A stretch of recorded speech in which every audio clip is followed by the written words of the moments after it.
welcome to the Voices of Victory podcast. I am your host, Mario DeLeone, and today's topic is a amazing truth bomb titled Automatic Existence versus Deliberate Living. And we're going to go over this as to what it means. So I'm Mario DeLeone, and we're going to talk about that subtle but life-altering truth bomb of automatic existence versus deliberate living. Most people really aren't living according to them. I've heard this from other people. That's where it is. I'm not quoting or speaking for the rest of humanity. I've heard this from people where they say, I'm just existing. They're just existing. And that's it. Now, this slow, deliberate living by default, and that's what I call it, living by default, existing in automatic mode, the TikTok punch in, punch out way of life, operating from traditional habitual patterns, the subconscious programming that they never chose, but inherited from, let's say, their parents, their upbringing, and all of the beliefs that really don't come from them. They come from outside of you. All of our beliefs come from outside of us. We inherit them and connect them to our identity, and then they become part of you. They get absorbed and they get accepted and they get operated on by default. In other words, you have a certain rule that you live by and you operate by that rule. You operate by default. You're living by default. When you're just existing and you say to yourself, I'm just existing, that simply means in a nutshell that you are operating according to your traditional habitual patterns. You are living by default. Now, let's explain why. Let's understand this. The subconscious mind, which is the deeper part of our brain, is the home of automatic existence, being on autopilot, if you will, living by default, just following the old ways. That's the way we've always done it. That's the way I'm always going to do it, right? And the subconscious mind is literally like a storage vault, but it's not for treasure. It's for your life scripts, right? Your scripts of behavior, your belief, what you think about yourself, your identity and who you are, and of course, most of all, your emotions. So now, from the moment that we're born, we begin recording what we see, what we feel, what we hear, what we're taught, and all of those beliefs that are outside of us, all those references that we start to build and put in our head.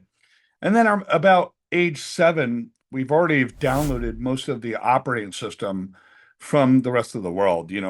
We're watching television, we're unconsciously living according to what we are taught. You become what you are taught. And it's not your fault. It's how your brain ensures your survival. And there may be patterns that you've been running that haven't been very favorable in your life. And by making them automatic, the more you make those old habitual patterns automatic, the harder it is to break free of them.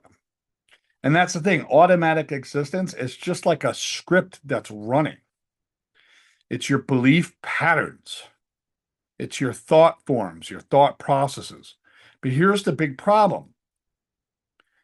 Many people, they don't really go back and ask, is this who I really want to be?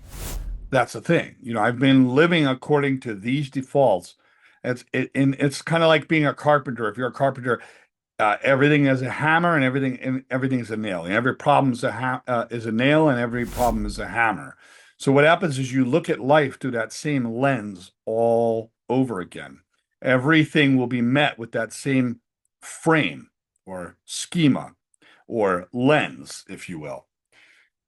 Society's got a conveyor belt of default living, right? And let's zoom out. Let's look at this sociologically. Go away from the subconscious mind. We live in a world built on speed, built on distraction, fast cars, fast food, fast internet, fast streaming. And we live on comparison and survival economics. From the schools that we're in or were put in to the workplaces we're rewarded for or not rewarded for in depth, right? But that's what happens. We fall into this compliance. And only when we start leading our life, we become the leaders of our own life, not necessarily the leaders of other people, but you have sovereignty over your own life. Then you step out of that compliance, you step out of that production, and you step out of that uniformity, to fall in line, to be the same like everybody else. That, you know, as my favorite public speaker, Jeff Thompson, would say, when he wanted to be an author and he was just a floor sweeper in a factory, people would say, who do you think you are wanting to become an author? Who do you think you are? People like us don't become authors, right? And he had to deal with that. He had to deal with that. And you know what? He became a famous author. Got tired of it. You get tired of living down in the habitual patterns that you're always running. So what happens? We start living by a template. We template match life. In order for people to be successful, they have to template match some other influence out there. I'm not here to be template matched, by the way. I'm just a tour guide. That's all I'm going to say. So when we start living by that template, that societal template, or that template that we acquire out in the world, the career by default, the belief by default, the career by default of what your parents want you to be, your reactions rather than responding, your knee-jerk reactions, your anger by default, relationships by default, because that's what your parents wanted you to marry, that type of person. And yes, emotions by default, because you've gotten used to them. It's like that old sneaker you don't want to get rid of. So this is what I call the automatic existence. So you're moving, but you're really not choosing. You're not being deliberate about the changes that you actually want to see in your life. So why this actually hurts and upsets people is it hits people with anxiety, it hits people with depression. It really does. So if you've ever struggled with anxiety or depression, you know this way too well, that you probably have been living according to a certain life script. So if you're depressed all the time, you could be taking a look at all the things that are outside of you and trying to compare them to who you are, right? We're not talking about a depression that's like an organic brain dysfunction or something that's chemical. We're talking about people that have those depressed moments in life where their external preferences and their external expectations of reality doesn't match up with what's going on the inside. So they get depressed as a result. So for the people that have anxiety and depression, you know this way too well. You know this way too well because the automatic existence keeps the same thoughts spinning over and over again, running the same patterns, the same Friday night bar that you see, the same video game you play every week, the same self-doubt, the same binge-watching show, the same loop of nothing will change. And you will say, I feel stuck. Because you know what? The subconscious itself left unchecked, when your subconscious mind is left unchecked, it doesn't innovate. It simply just makes it automatic and just repeats. It'll just repeat the same thing over and over again. It's really quite simple. So it does what it always has done. And that is what makes it hard. It makes it difficult, but it makes transformation feel as if it was impossible, right? And it's automatic existence where it's just running those same patterns all over again. And that's the thing is like a system is based on programming, right? Or instructions. And the instructions that we give our head from the past, the things that we've acquired. Remember, all beliefs didn't come from you. They came from outside of you. You simply adopted them, acquired them, and you made them part of your system in your brain, rather than the deliberate living, which obviously is very hard. As you can see, he's pushing a rock uphill. And to be deliberate, by the way, doesn't always have to have resistance like this little picture does. That's some point that I want to bring out. But it makes transformation feel like it's impossible until we interrupt that script. We throw a wrench in the gears, right? And we shake things up. We stir up that stagnation because at some point, pain becomes a great big motivator. So what do? We pivot from automatic to deliberate. So how do we do it? How do we go by surviving by automation, living by default, to living by intention, to have an intent of what you want to do and what you want to actually become? Because your brain is the GPS of your life, and the intention is that moment you shift from the way things were to the new things that you want to experience.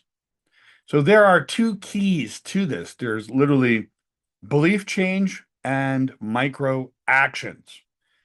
Okay, belief change and micro actions. So journaling is an ultimate weapon. It may take a little time, but it's worth it.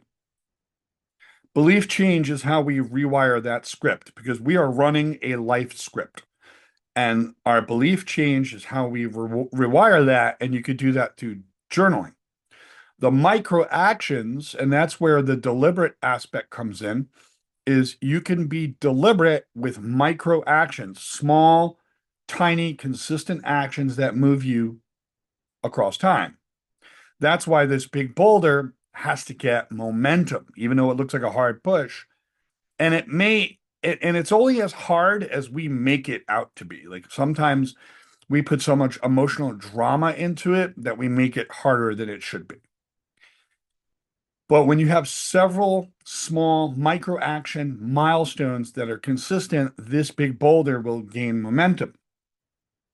And we get to prove to ourselves that the new story is possible. Once you start hitting several milestones, you realize that the new story is indeed possible. That you don't need to overhaul your whole life in a single day. And that's just another form of self-sabotage, is what people do. They start small, they question one automatic reaction, one tiny automatic reaction, but we have to start to question those little actions. Just look at one, start small. You have to rewrite that one small limiting belief. You take one new action aligned with that belief and make sure there's a strong enough why. You should have at least 4 whys, right? So write down that limiting belief, have 4 reasons why to support it, make sure they're passionate and strong and emotional, and then take one action that's aligned in that direction of that belief. And when you do that enough, over and over again, you shift your center of gravity. And I can't explain this enough, but one great way, this is one of the reasons why meditation and breath work are so amazing, is because meditation and breath work, they help break the automatic existence. Why? Why? Because what they do to the brain is wake up the portion of our brain in relationship to self-awareness, to become more aware of those automatic patterns that we've been running. Because what happens is the more you run those old patterns, the more you're not even aware that you run them. That's why people get threatened by them when you point them out, because they don't have enough self-awareness to even realize it. So when you point it out, they're like threatened. Their whole identity begins to get all panicked and hit the panic button. So meditation and breath work repeatedly, what that will do is work on the part of the brain that lends itself to self-awareness, to becoming more aware. So that's where it's great. It helps you to shift that center of gravity from your subconscious to the soul level of living. It's deliberate living, and that's an inside job when you're living deliberately. Deliberate living doesn't start with goals. It starts with ownership, taking ownership of your life, taking accountability. And those 2 words usually scare people. People have emotional resistance around the words alone. So it's so important to embrace those terms, embrace those ideas. It's not about adding more. People say, I want to add more. I need more knowledge. Need more of this. They want to add more into their life. They don't realize they should strip away the parts of what they don't need. That there's certain parts. You could add knowledge, you could add training, you could add learning. Those are things you could add. Don't get me wrong. But there's certain things that you no longer need. It's stripping away the non-essential. For example, like 5 hours of binge watching. Be a good example. It starts with ownership. It's not about adding more. You could add more to help your journey, but it's about unlearning the noise, unlearning those old patterns that are just trash, moving you in the wrong direction. So you could actually listen to your gut and hear your true voice. Again, your true voice of sovereignty, stepping into that aspect where you're ruling over part of your life, not living by default, but ruling over part. You become the boss of your life, so to speak. So this is the journey that people are on. We're on this together. There's no perfection, there's no performance, but there's powerful self-honesty and intentional growth.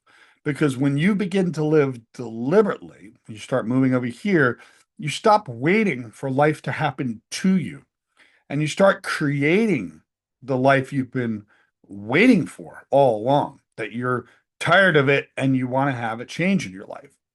And change is hard for people. The difficulty of change is based on the automatic existence as well as your traditional habitual patterns and your beliefs and your life script and the lens in which you were sold on as a child. So let me leave you with this.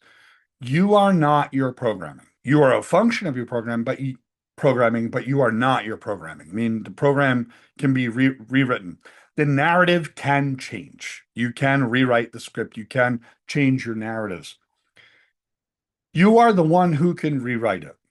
And every small act of conscious living, deliberate living, is an actual victory. So I just want to say thank you for tuning in to Voices of Victory in this episode. I hope it spoke to your soul, and share it with someone who you feel needs to kind of wake up to their possibility, to what they're available for in life. Getting away from the default life. Until next time, keep rising, keep choosing.